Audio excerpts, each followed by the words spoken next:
नमस्कार, मैं अशोक कुमार पांडे और स्वागत है आपका टीसीएच पर।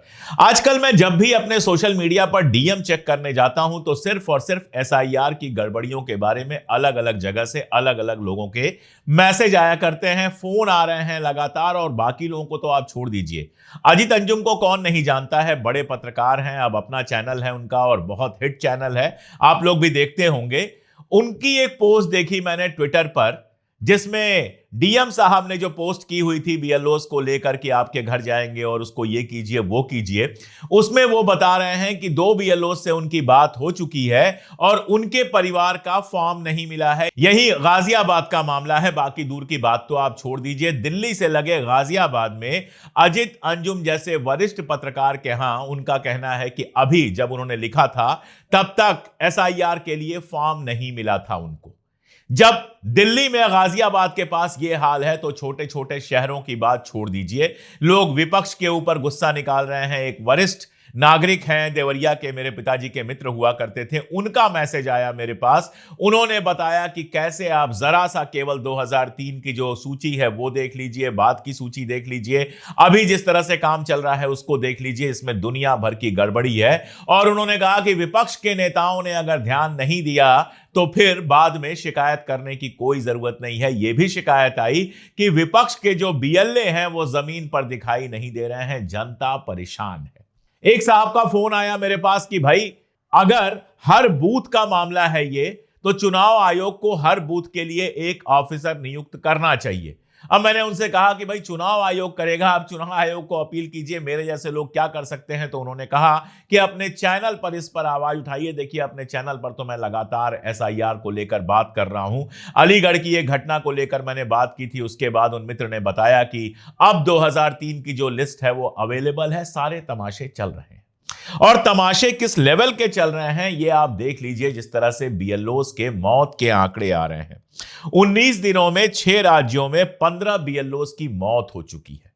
और हर मामले में यह कहा गया कि वर्क प्रेशर इतना ज्यादा हो गया है, इतना इनके ऊपर दबाव पड़ रहा है कि उसको बर्दाश्त नहीं कर पा रहे हैं और आत्महत्या कर ले रहे हैं। आप देखिए, एसआईआर के अभियान के दौरान गुजरात एमपी में 4-4 लोग, बंगाल में 3, राजस्थान, तमिलनाडु, केरल में 3-3, पश्चिम बंगाल में और बाकी सारी जगहों पर भी लगातार इस तरह की खबरें आ रही हैं। एक बात तो मैं बहुत साफ कहूंगा, अगर बीएलओस लोग, कोई बीएलओ मेरा वीडियो देख रहा हो तो उससे कहूंगा प्लीज अपनी जान देने की जरूरत नहीं है। अगर एकदम नाकाबिले बर्दाश्त मामला है तो नौकरी छोड़ दीजिए, जिंदगी कोई और रास्ता दिखा सकती है। लेकिन आप अपनी जान दे देंगे, 4 दिन लोग हल्ला करेंगे, झेलना आपके परिवार को है। कल मैं वो वीडियो देख रहा था जो तेजस के पायलट हमारे शहीद हुए हैं, उनकी पत्नी को, उनके माता को, उनके पिता को मैं देख रहा था, उनके चेहरे का दर्द महसूस कर रहा था, उनकी आंखों का खालीपन महसूस कर रहा था। दुनिया तो शहीद कह के 4 दिन याद करेगी, लेकिन परिवार उनका है जो सारी उम्र उनको मिस करेगा। तो जान देना किसी भी समस्या का हल नहीं है। आप देखिए, गुजरात के गिर में सोमनाथ को 21 नवंबर को 40 साल के टीचर थे अरविंद वाधर, उन्होंने नोट लिखा और कहा कि परिवार का ख्याल रखना, मैं अपना यह काम नहीं कर सकता, ये जो एसआईआर का काम है नहीं कर सकता, परिवार का ख्याल रखना।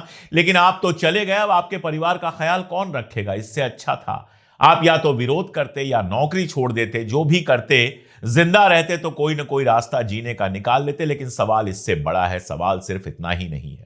बीएलओ सामने दिखाई देता है, हर आदमी शिकायत कर रहा है, बीएलओ घर नहीं आ रहा, बीएलओ ये नहीं कर रहा, बीएलओ ये नहीं कर रहा। एक बार ये भी सोचिए कि चुनाव आयोग और सरकार ने जिस तरह से उसके सर पर काम लाद दिया है, क्या वो काम कर सकता है?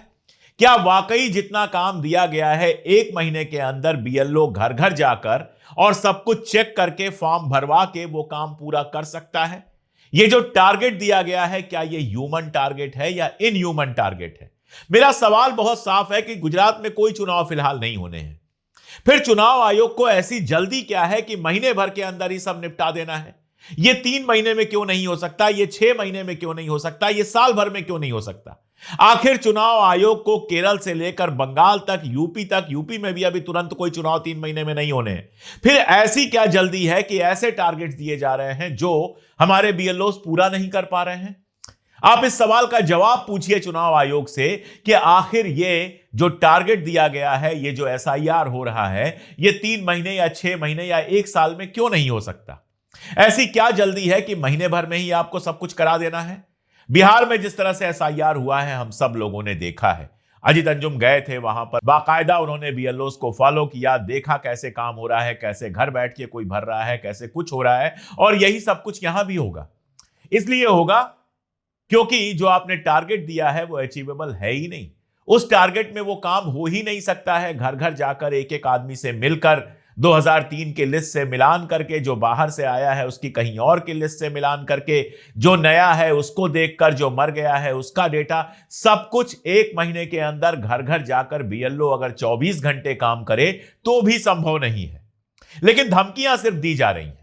इतनी धमकी दी जा रही है। आप देखिए यूपी के ग्रेटर नोएडा में एसआईआर की जो प्रगति है उसको लेकर डीएम मेधा रूपम जी जो है वो हमारे चुनाव आयुक्त की शायद बिटिया भी हैं, उन्होंने बीएलओ और टीचरों को नोटिस देने का निर्देश दिया। काफी नाराज नजर आई और कहा कि एक दिन का वेतन रोक लो। आप काम पर काम, काम पर काम, जिस आदमी को स्कूल में पढ़ाने के लिए रखा गया है उसको आप घर घर भेजकर बीएलओ का काम करवा रहे हो। स्कूल ऐसे ही इस समय नहीं फंक्शन कर रहे होंगे क्योंकि टीचर सारे बीएलओ बने हुए हैं, और एक महीने के अंदर उनसे वो काम करने को कह रहे हो जिसके लिए कम से कम 3 या 6 महीने की जरूरत है। और उसके बाद टारगेट सुधारने की जगह या और ज्यादा लोग लगाने की जगह आप कर क्या रहे हो?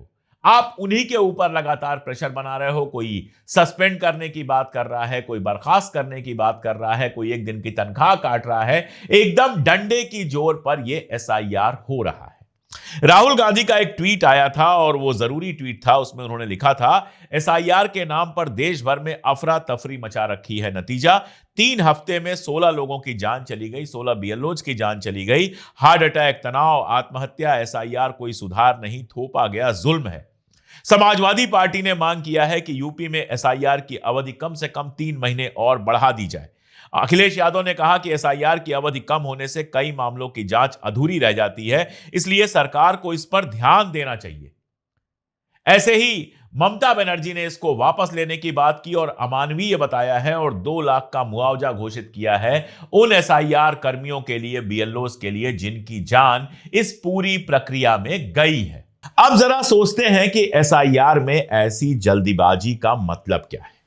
क्यों एसआईआर इतनी जल्दीबाजी में चाहिए? यह तो मैंने आपको बताया ही कि यह बहाना बिल्कुल बेकार है कि चुनाव है। क्योंकि यूपी में हो, चाहे वो गुजरात में हो और चाहे कई और स्टेट में, चलिए बंगाल में अभी चुनाव है, लेकिन बाकी सारे स्टेट्स में आप देखेंगे कि चुनाव में अभी अच्छा खासा वक्त है। आराम से आप 3 महीने या 6 महीने इस एसआईआर को करवा सकते थे। फिर इतनी जल्दी क्या है? और इसी जल्दीबाजी पर सारा शक पैदा होता है। देखिए, जल्दीबाजी होगी तो बीएलओ ढंग से काम नहीं कर पाएगा, बीएलओ घर घर नहीं जा पाएगा, बीएलओ जांच नहीं कर पाएगा। ऐसे में वो क्या करेगा? ऐसे में वो घर बैठ के काम करेगा, मोहल्ले में कहीं एक जगह बैठ जाएगा, वहीं सबके फॉर्म ले लेगा। इसमें एक्टिव रोल किसका होगा? इसमें एक्टिव रोल होगा उन पार्टी के लोगों का जिनको बीएलए बनाया गया है, एजेंट बनाया गया है, कि वो बीएलए जो है लोगों का फॉर्म भरवाकर जमा करवाएंगे, वो लोगों के बिहाफ पर काम करेंगे। क्योंकि जिस तरह का फॉर्म है, आप देखिए, अगर उस फॉर्म को 2003 का, उसमें आपको देखना है कि 2003 की लिस्ट में नाम है कि नहीं। मान लीजिए आप कहीं बाहर से आए हैं तो 2003 की लिस्ट में कहां नाम था वो देखना है। बाकी सारा ढेर सारा प्रपंच है। ऐसे देश में, और खासतौर पर उत्तर प्रदेश जैसी जगह पर, बंगाल जैसी जगह पर, जहां ना पढ़े लिखे या कम पढ़े लिखे लोगों की संख्या बहुत ज्यादा है, गरीबों की संख्या बहुत ज्यादा है, पूरे परिवार का अगर फोटो खींच के लगवाना हो उसमें भी 200 रुपए खर्चा आता है। जो लोग रोज का 200 रुपए कमाकर अपनी जिंदगी चला रहे हैं उनके लिए वो भी आसान नहीं है। तो ऐसे में बीएलए बड़ा इंपॉर्टेंट हो जाएगा, नेता बड़े इंपॉर्टेंट हो जाएंगे, जो फोटो खिंचाने का भी पैसा देंगे, बाकी सब भी करेंगे, ताकि अपने लोगों का नाम जुड़ जाए और जो पराये लोग हैं उनका नाम कट जाए। अब भारतीय जनता पार्टी का शासन है, चाहे वो गुजरात हो और चाहे यूपी हो, और जाहिर तौर पर हम जानते हैं कि आरएसएस और बीजेपी के कार्यकर्ता जब आप सत्ता में होते हैं तो गली गली घर घर आपके कार्यकर्ता बन जाते हैं। कहीं यह खेल तो नहीं है कि अपने कार्यकर्ताओं के माध्यम से अपने लोगों का नाम जुड़वाया जाए और ऐसे लोग जिनका लगता है कि शायद हमको वोट नहीं देंगे उनका नाम कटवाया जाए। लोकल लेवल पर आदमी जानता है कि कौन सा घर किसको वोट करता है, कौन से लोग किसको वोट करते हैं, कौन सी जाति के लोग किसको वोट करते हैं, कौन से धर्म के लोग किसको वोट करते हैं। कहीं यह खेल करने की कोशिश तो नहीं की जा रही? देवरिया में मैंने वहां के एक नेता से बात की और उन्होंने ये शिकायत की, मैं इसको कंफर्म नहीं कर रहा हूं, उन्होंने शिकायत की कि भारतीय जनता पार्टी के जो बीएलएज हैं या उनके जो लोग हैं, वो जिनका पर्चा लेकर जा रहे हैं, वो जिनका फॉर्म लेकर जा रहे हैं, वो जिनकी सिफारिश कर रहे हैं, उनका तो कुछ भी जांच नहीं किया जा रहा है, फटाफट नाम जोड़ लिया जा रहा है। लेकिन दूसरे लोग अगर नाम लेकर जा रहे हैं तो उसकी जांच की जा रही है, कई बार नाम नहीं जोड़ा जा रहा है, उसमें गलती निकाली जा रही है। अगर यह वाकई जमीन पर हो रहा है तो आप समझिए कि चुनाव आयोग के सहारे एक बहुत बड़ा खेल चल रहा है कि यह पूरी की पूरी लिस्ट ऐसी बना दी जाए कि इस लिस्ट के सहारे विपक्ष कभी चुनाव जीत ही ना पाए। आप देखिए, लोकसभा का चुनाव हुआ और लोकसभा के चुनाव में मैं उत्तर प्रदेश की सिर्फ बात कर लेता हूं। लोकसभा के चुनाव में उत्तर प्रदेश में भारतीय जनता पार्टी दूसरे स्थान पे चली गई। समाजवादी पार्टी पहले पोजीशन पर थी, सबसे ज्यादा सीटें समाजवादी पार्टी ने जीती और कांग्रेस ने भी अच्छी खासी सीटें जीती। अयोध्या जैसी सीट पर जो हार हुई है उसका दर्द भारतीय जनता पार्टी बिल्कुल नहीं भुला पा रही। तो कहीं यह सारा खेल पलटने की साजिश तो नहीं है? बिहार में जिस तरह से 65 लाख वोट काटे गए और फिर 20 लाख वोट जोड़े गए, उसको लेकर बहुत सारे सवाल उठे हैं। अभी परकला प्रभाकर जी ने, जो बड़े अर्थशास्त्री हैं, उन्होंने बाकायदा आंकड़ा देकर सवाल पूछा था कि जितने वोट थे उससे ज्यादा वोट कैसे पोल हो गए। और भी कई सारे लोगों ने आंकड़ों से सवाल उठाए हैं। कई जगहों पर ऐसा हुआ है कि आरजेडी का उम्मीदवार जितने वोटों से हारा है उससे ज्यादा डाक वोट जो है वो निरस्त कर दिए गए हैं। कई जगहों पर लोगों ने शिकायत की है कि मोहल्ले के मोहल्ले में कई कई घर जो हैं उनका नाम कट गया है। ये सारी शिकायतें लगातार आ रही हैं।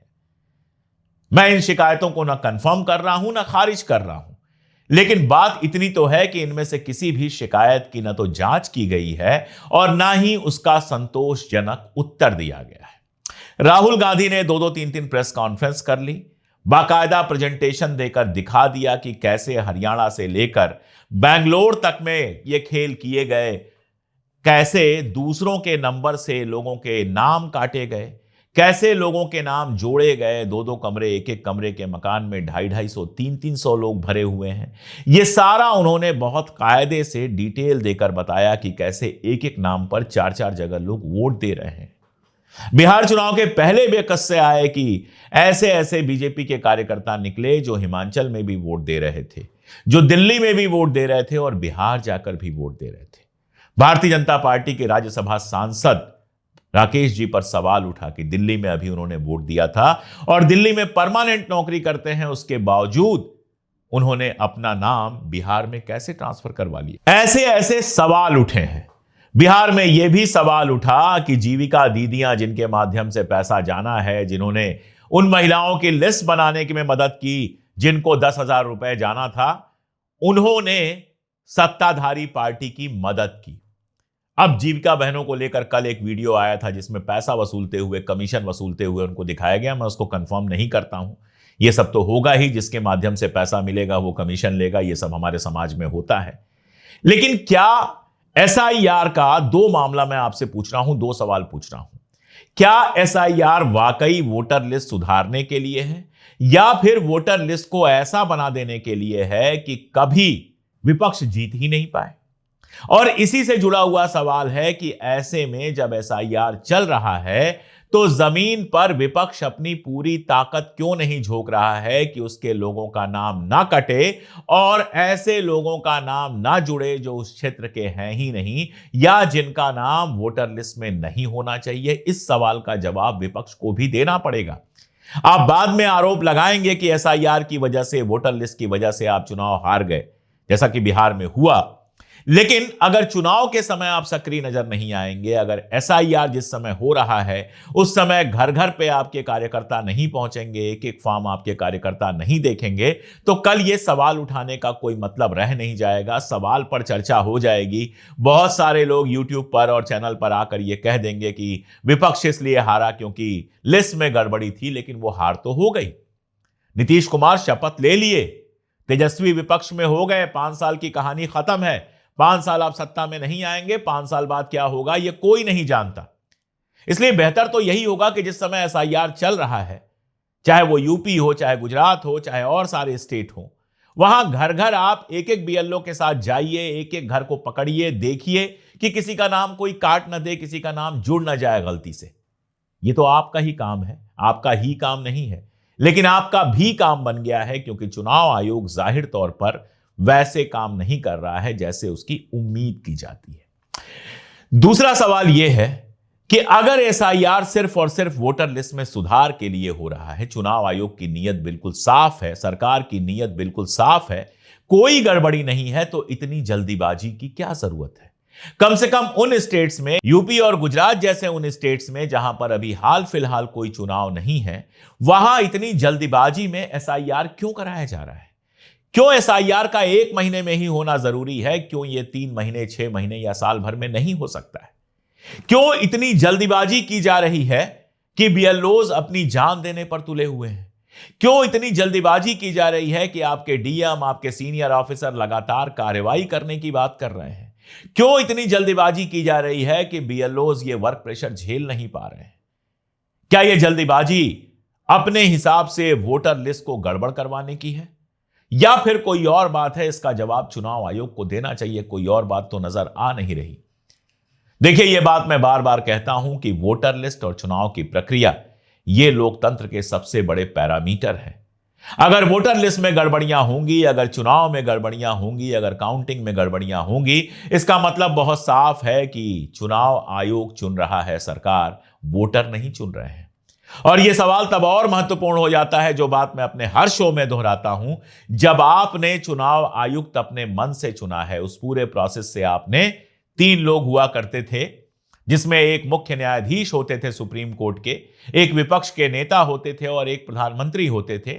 आपने सुप्रीम कोर्ट के चीफ जस्टिस को वहां से हटा दिया, एक मंत्री और प्रधानमंत्री बैठते हैं, यानी सरकार अपने हिसाब से चुनती है। विपक्ष के नेता के पास एक वोट होता है, जिसका कोई मतलब नहीं रह जाता है।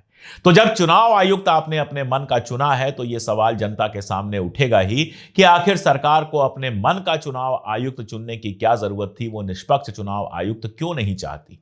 और जब यह सवाल उठेगा और उसके साथ एसआईआर में देखा जाएगा कि महीने भर में सब कुछ करने के चक्कर में दुनिया भर की गड़बड़ियां हो रही हैं, तो दूसरा सवाल भी उठेगा। और एक आखिरी बात, यह कोई राहुल गांधी का, यह कोई तेजस्वी यादव का, यह कोई अखिलेश का, यह कोई ममता बनर्जी का मामला नहीं है। यह मामला आपका है, यह मामला जनता का है।